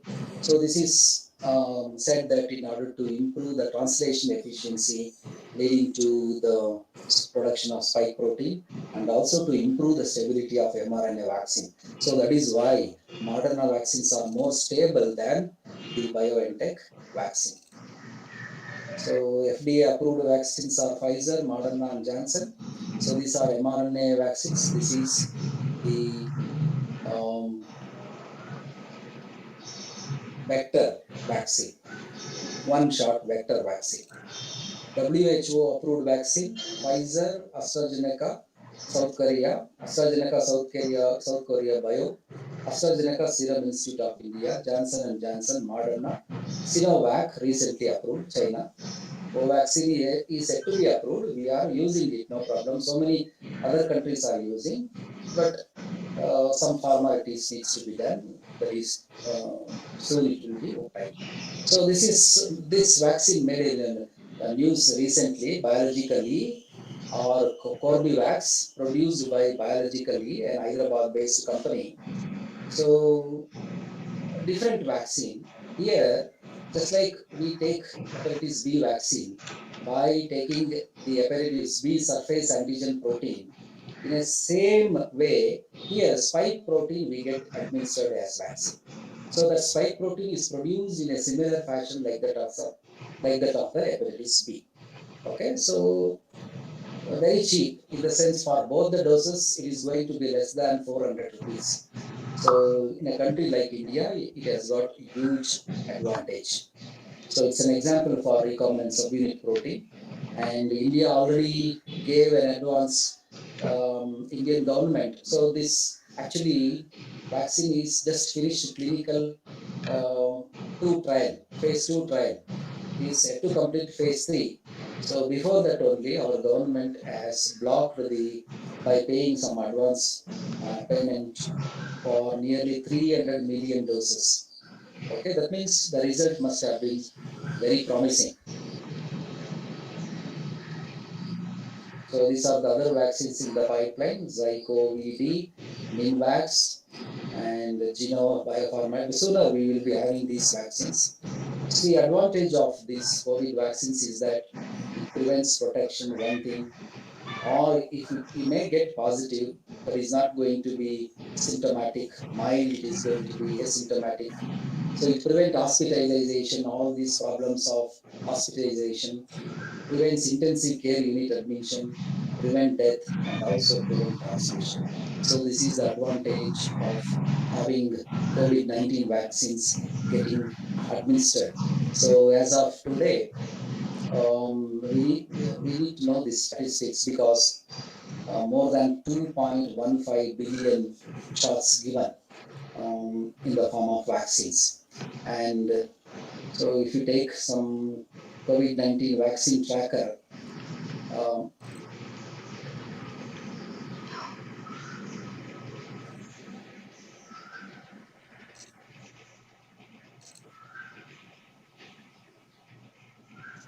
so this is the vaccination progress which is going on in the entire world.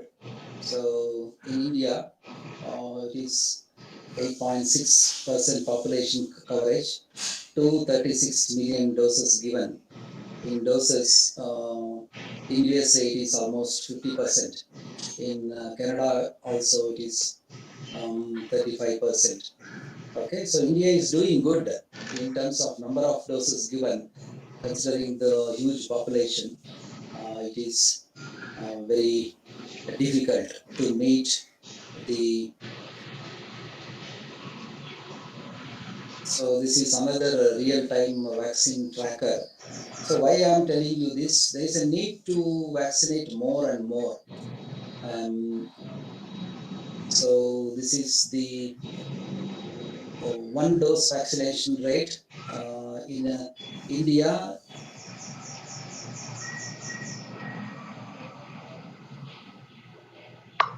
Okay.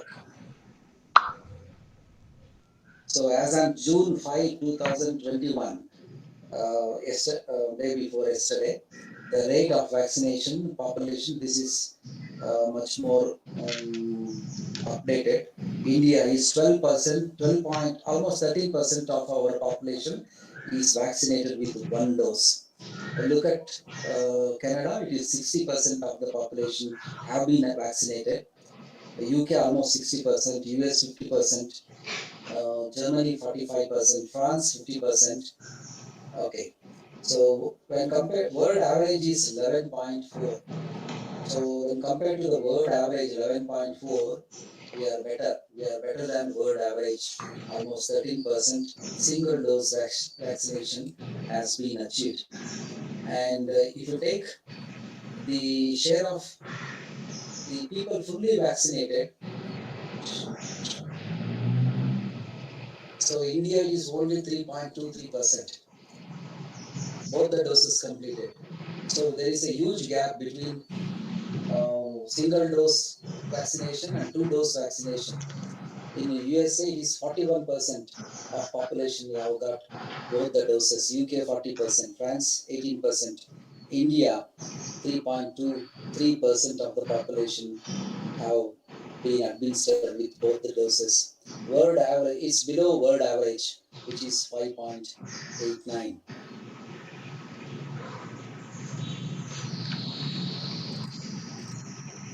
So that's why that's why this importance of the vaccines. Why vaccination is important? There is no straightforward therapy for COVID-19, and the prevention, whatever the appropriate COVID appropriate behavior we follow, they're all momentary. If you do not follow, you are likely to get COVID infection. So treatment modalities are not straightforward, no magic bullets. Vaccines are the only hope. And how much do we see the population of vaccines administered in India is around 3.5%, both the doses. So it is said that to reach herd immunity, nearly 60 to 70% of the population has to be vaccinated. So with the third wave, which is according to an expert imminent, we need to be sensitive. We need to spread vaccination awareness and thereby protecting not only individually, our family, our neighborhood community, and the entire world, entire nation and the world. So that's why vaccination needs to be um, taken as early as possible.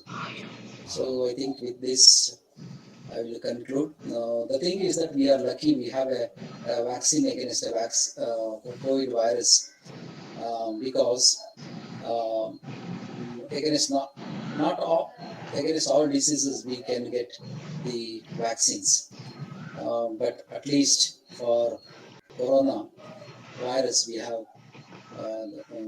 the scientists or the researchers were able to come out with a range of vaccines very efficient. So in that way we are lucky. So we should get vaccinated um, early, and till all the people immunized, we should follow appropriate COVID behavior. And with this, I think I thank you. Thank you. I will stop.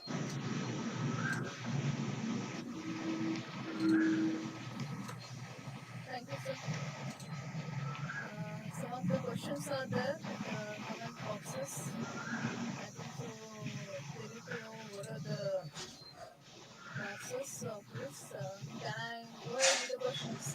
1 minute, madam, 1 minute.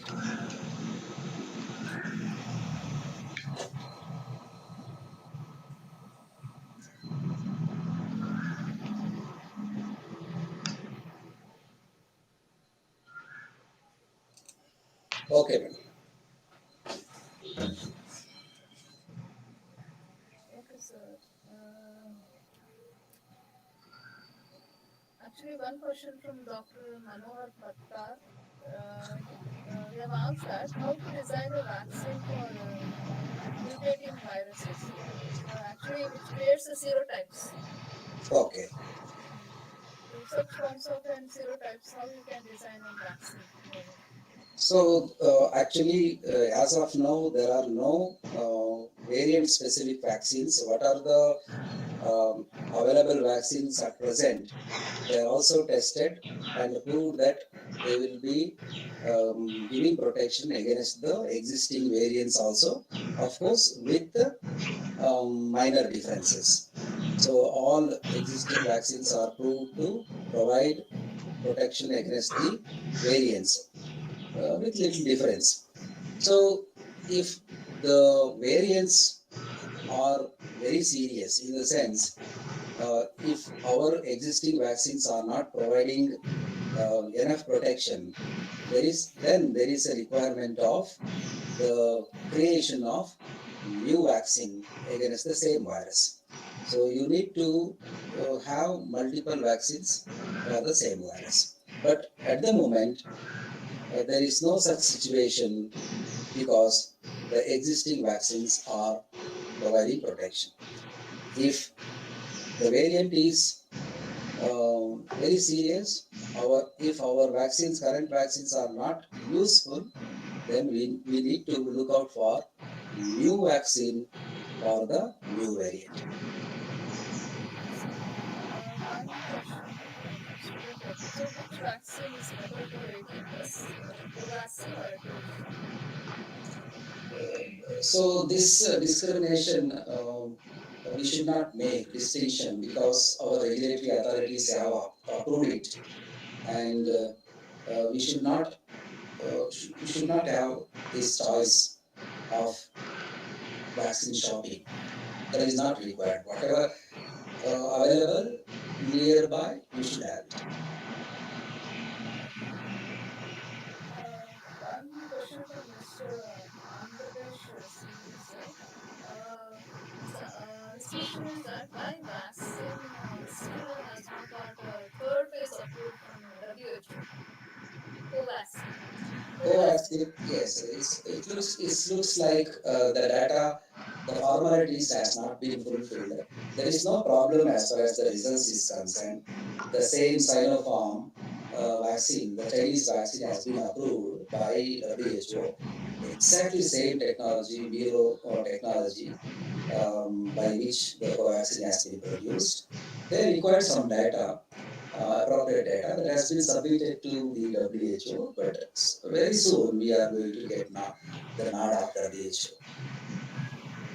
One more And question. that should not be the worry factor for us because our regulatory authorities has approved that.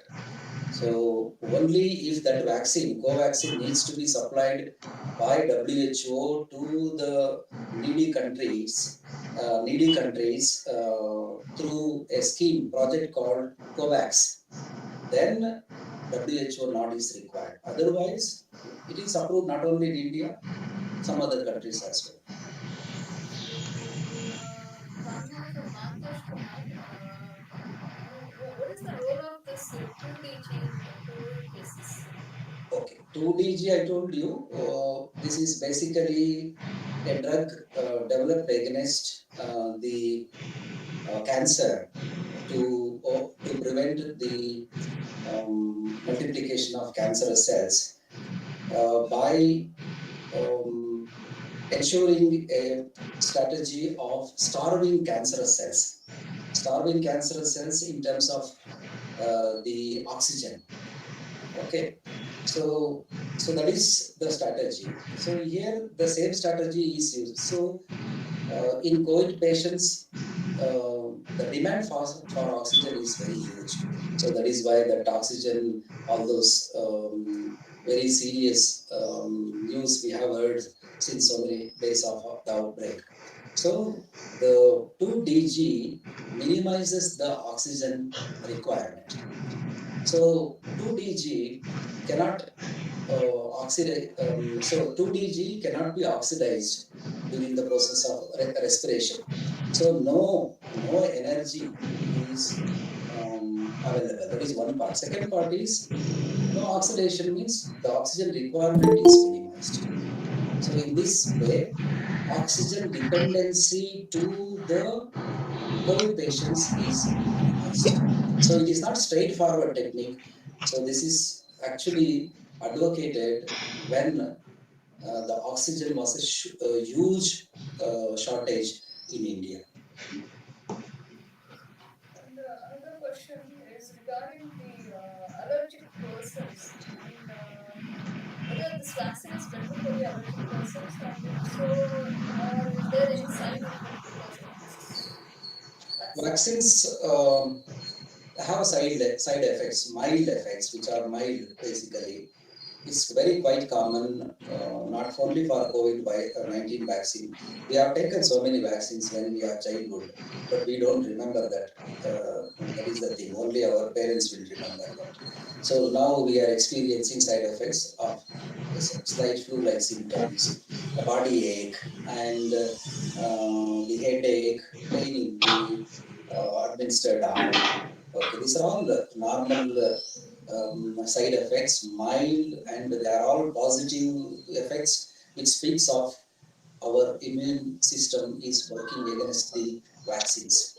And those who are seriously allergic to the vaccines, they should take some advice. If they have some allergy, anaphylaxis due to a vaccination prior, before, they should consult the family doctors before taking the vaccines. Otherwise, such side effects are normal. It's good that vaccine is working, and we should not subside such side effects at any cost. And some people, it is not that everybody will get that mild effects. Some people may not notice it at all. Some people get it in first dose. Some may not get in second dose. Some may not get in first dose, may get in second dose. So that is not a huge problem. Nothing to worry about that. Those who are allergic to only vaccines before, they should be consulted physicians. And one more question is regarding the change of DNA in persons. Means if this coronavirus vaccine or the Covishield or Covaxin is injected, so how does a person can have an effect on DNA of that particular person who has taken this vaccination? Okay, no DNA is introduced into our system. Our nucleus is safe, our DNA is safe. Only genetic material that is introduced is mRNA. The mRNA is not going to nor enter the nucleus, nor integrated into the DNA. mRNA performs its task in the cytoplasm itself. So that is one part. In inactivated vaccines, like Covaxin, its DNA, the RNA of the coronavirus is inactivated. It is not going to replicate. It is replicate deficient. So if you compare Covishield, if you take Covishield or other vector-based vaccines, their replicating machinery has been deactivated. There is no situation of their DNA or their genetic material getting integrated. So in no vaccines, whatever it is available right now for our use, no such situation. And one more question.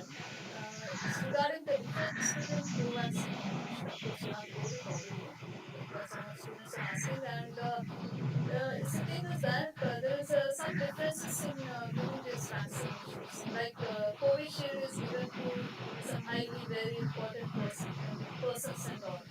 So if that is the case, why the discrimination or why the difference is made as such?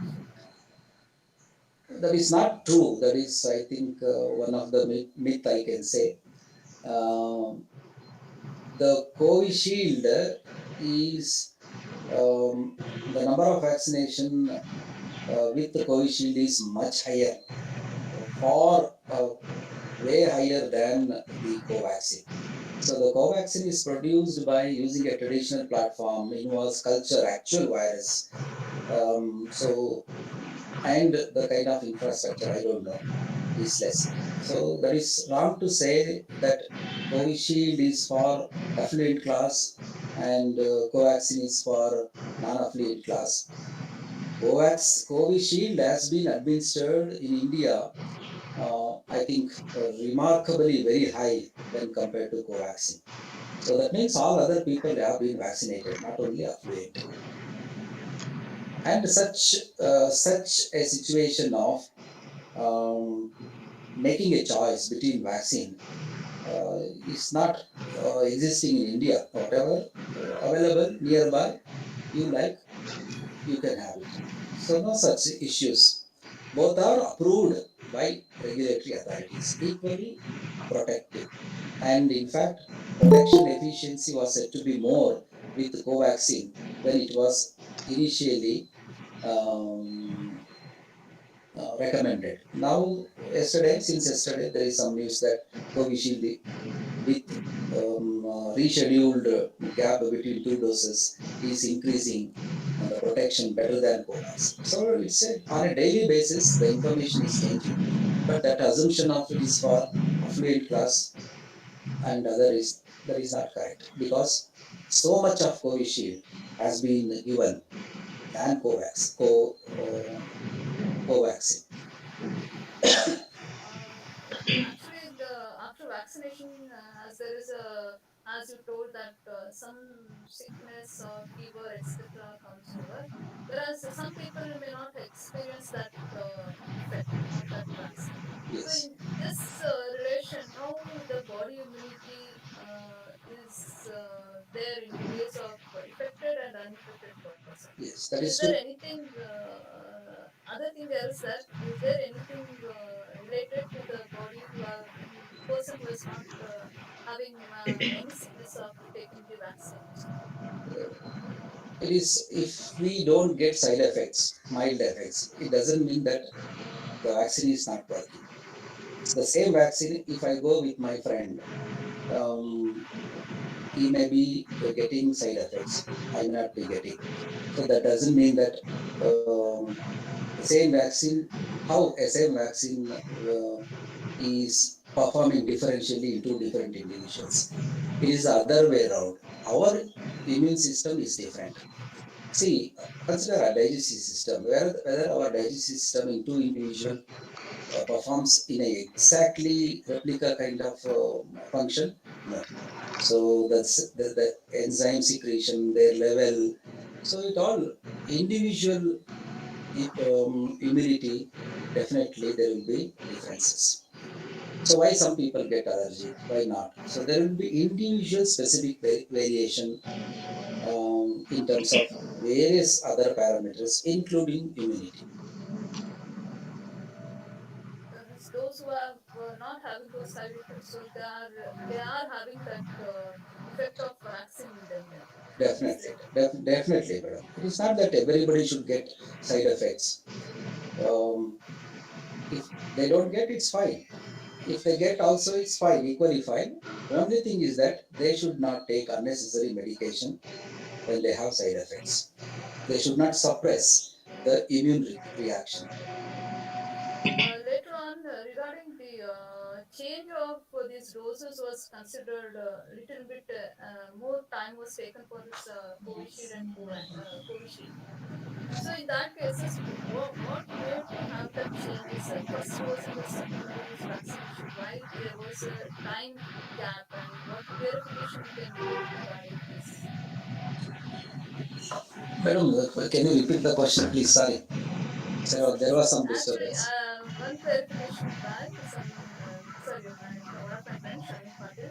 She's asking that the first dose and the second dose of vaccination had a lot of time gap was given.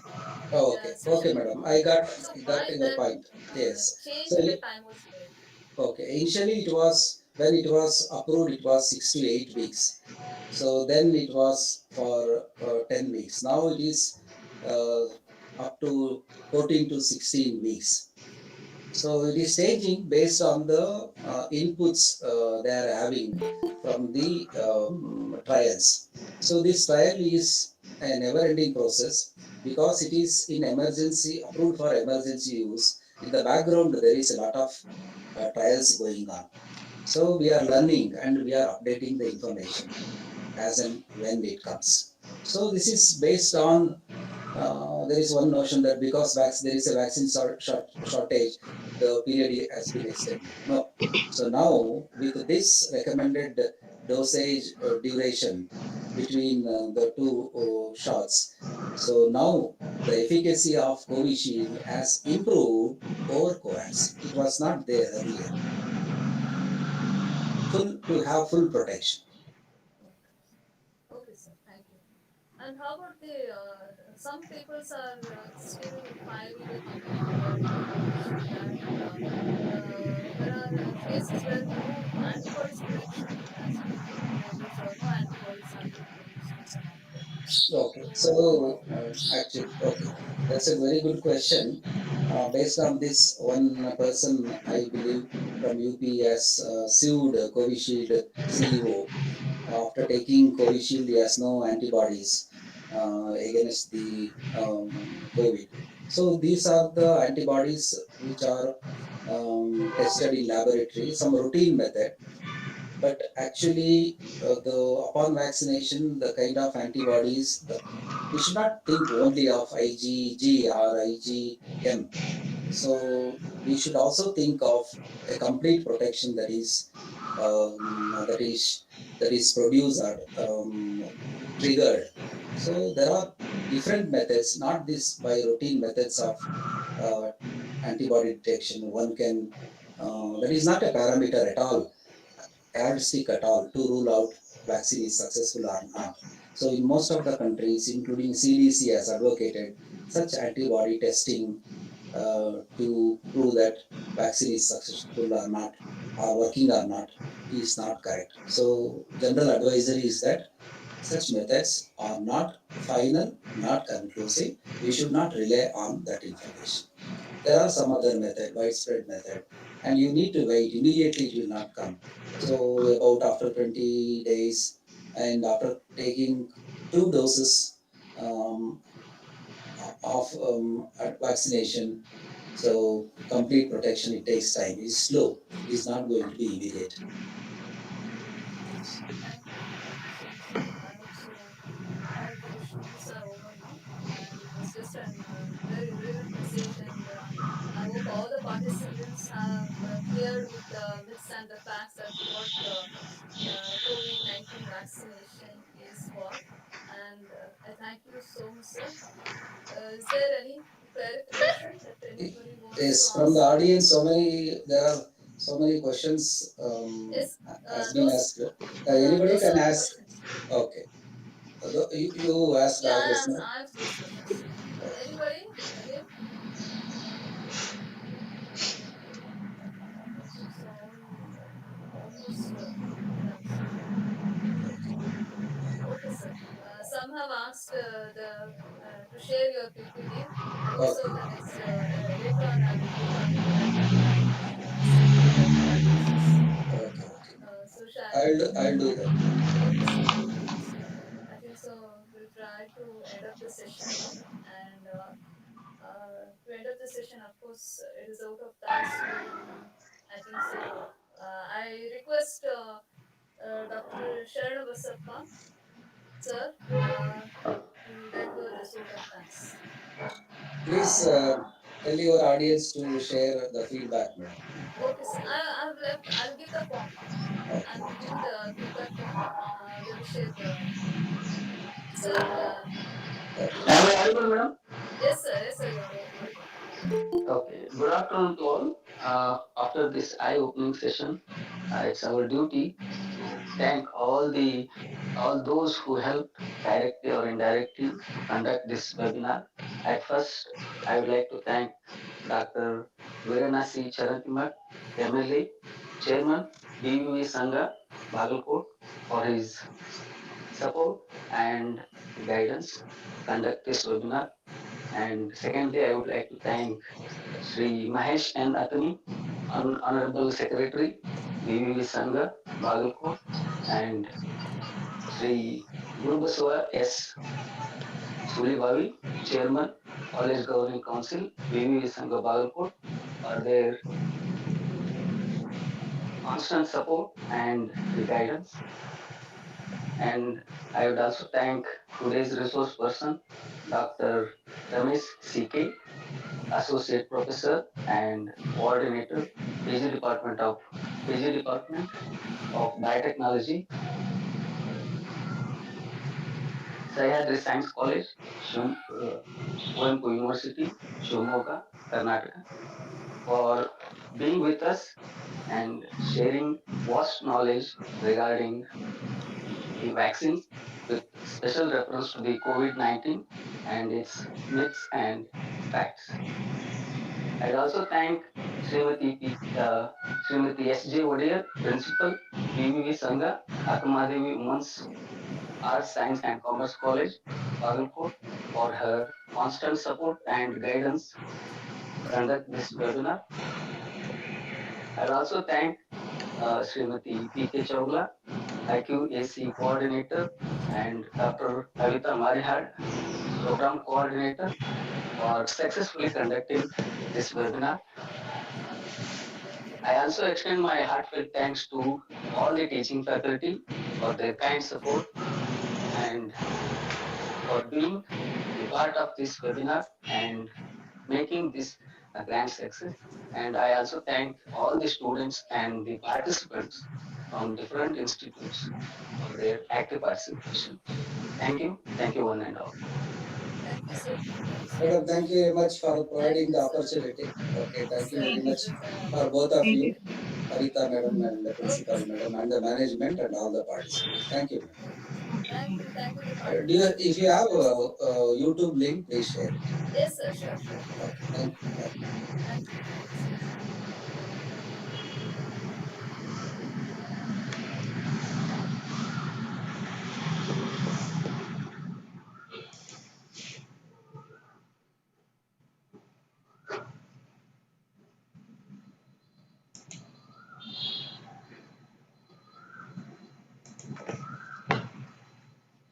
Hello. Hari. Hari.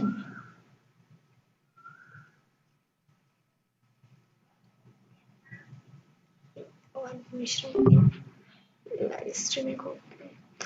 ಹಾಂ ರೀ ma'am ಮಾಡಿದೆ ರೀ ಮಾಡಿದೆ ರೀ madam.